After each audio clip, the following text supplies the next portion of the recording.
এই ভাই সালাম আলাইকুম। ওয়ালাইকুম আসসালাম ভাই। ভাই কেমন কয়টা ছবি উঠাইলেন? ভাই 4-5টা উঠাইছি। ভাই ছবি উঠাইছেন ভালো কথা, ছবি উঠাইলে টাকা দিতে হয় ভাইয়া। কি কোন ভাই একটা কথা হ্যাঁ ভাই, বলেন নাকি? ছবি উঠাইলে টাকা আমরা দিতে হয়। সব সময় তো সব জায়গায় আসি, ওখানেও আসি, কিন্তু কোনো সময় টাকা লাগে না। বাগানের ব্যবহার খারাপ করতে চাই না, টাকা দিবেন না মোবাইল রেখে দিবেন কোনটা? আপনার ব্যবহার তো ভালো লাগতো তাহলে ভাই মোবাইলটা দিয়ে দেবেন। আরে না ভাই, ভাই, এই ভাই, না মোবাইল এই ভাই, আরে না ভাই, আরে মোবাইলটা নিয়ে আইলেন করেন না।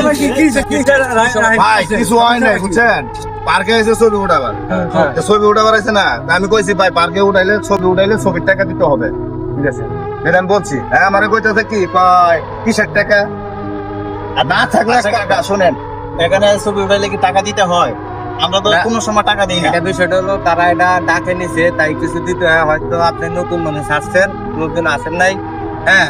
এখন যেহেতু বুঝেন না, পরবর্তী আসলে আপনার টাকা দিতে হবে। এখন কয়টা ছবি তুলছেন, যদি আপনি কিছু দিয়ে দেওয়ার টাকা দেন, আর যদি না দেওয়ার টাকা তাহলে আপনি জানগা কত হলো এই নেন। ছবি উঠাইলে যাই কোনো ঘোরাগাড়ি করলে আপনার কিছু টাকা দিতে হয়। এটা ডাকের পার্কে।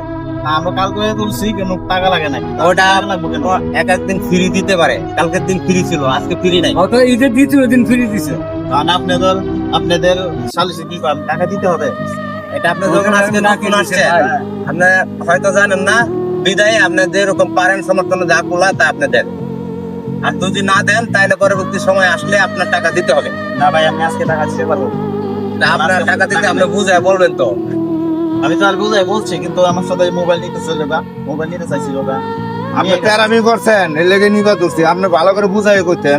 আচ্ছা ঠিক আছে, আমি তো আপনার পরবর্তী সময় পরে আসলে টাকাটা ঢুকে টাকা নাই, ভালো থাকবে।